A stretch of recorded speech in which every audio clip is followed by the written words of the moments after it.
Designs by Diane. Today we're going to make this positive negative quilt. It's really easy, it's just strips cut in half. Come along and let's get busy quilting. This is the pattern I've drawn up for today. It consists of one block done in multiple colors. I've put sashing around the blocks in between with little cornerstones. And then I have a total of 3 borders on the outside edge to draw out the colors. The block looks difficult, but it's not. We're going to take this block and make it very simply.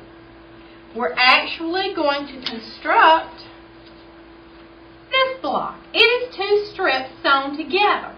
When we get this block sewn together, we'll do our strip sets and then cut our blocks from it. Then we will cut them out on the diagonal and have 2 blocks, one with more dark on it and one with more light on it.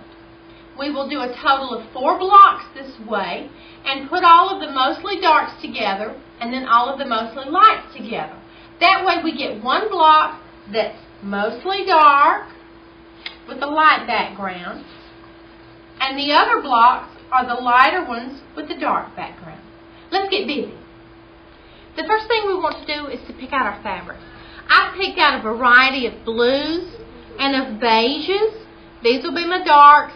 These will be my lights.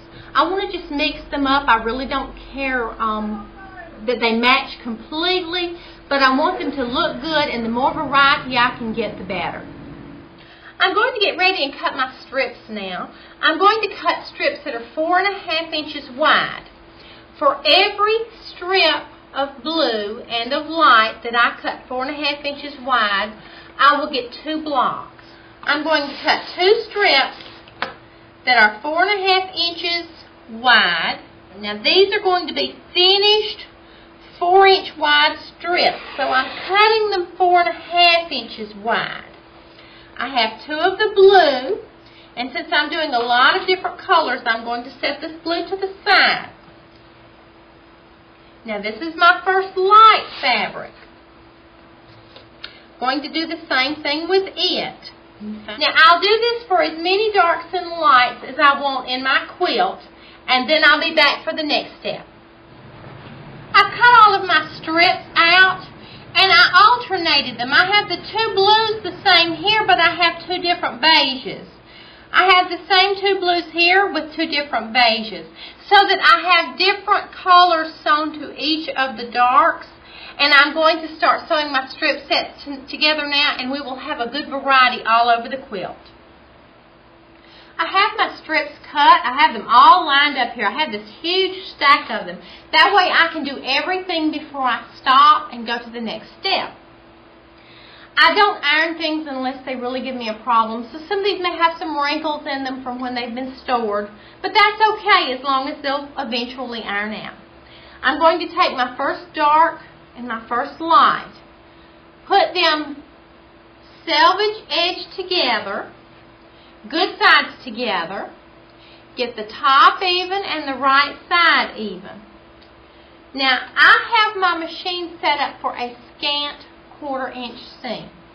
My little machine here didn't cost much, but it has one of the best features on it, and that is a needle positioner. I can move my needle to any position I want to. If you have a 1/4 inch foot, that's fine. Before you start, do a little test strip.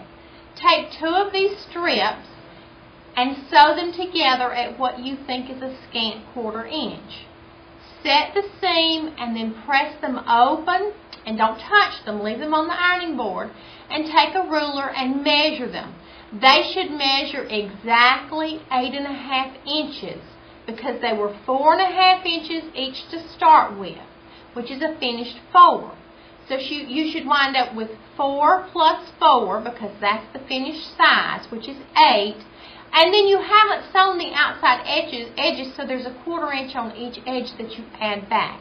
So 8 plus 1/4 plus 1/4 is 8.5. Now that's a long way of saying make sure your seam width is right before you get started. Always work toward that scant 1/4 inch.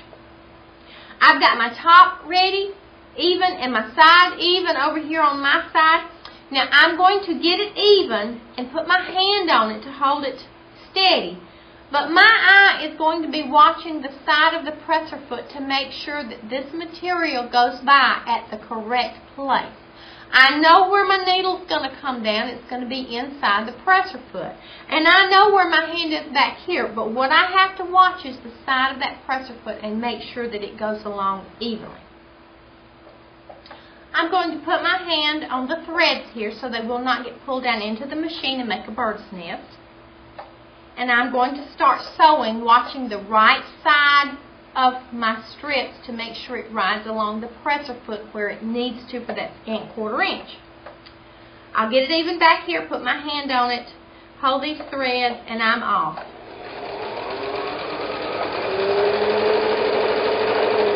I sew as far as I can, leave my needle in the down position so that nothing will shift, come down here and adjust another section to where it's correct.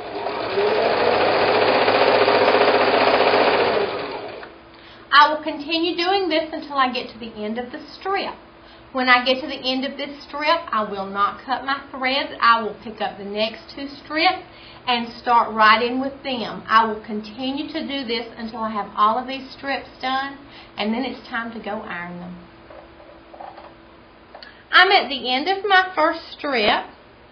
I'm lining my next 2 up. I'm going to slip them right under there and just start right in on them, keeping them even with the right edge of the presser foot right here.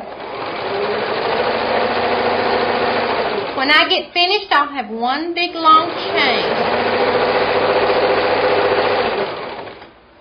And I'll show you how I cut them at the machine. I'm finished sewing all of my strips together, and look what an impressive pile I've got here. People walk by and think you really know what you're doing. Now, I want to take this last strip, this is what just came off the machine, and I'm going to slide it down to where the next one joins, and I'm going to use the little cutter on my machine. Then I'll pull this one down, let go, cut. And I'm going to keep these in my hand. Pull it down, let go, cut. Pull it down, let go, cut. Keep doing this till you have all your strip sets this way, and then they're all in your hand in the same order and the same direction. And when you go to iron them, you will have to turn them backwards and forwards to get them lined up right.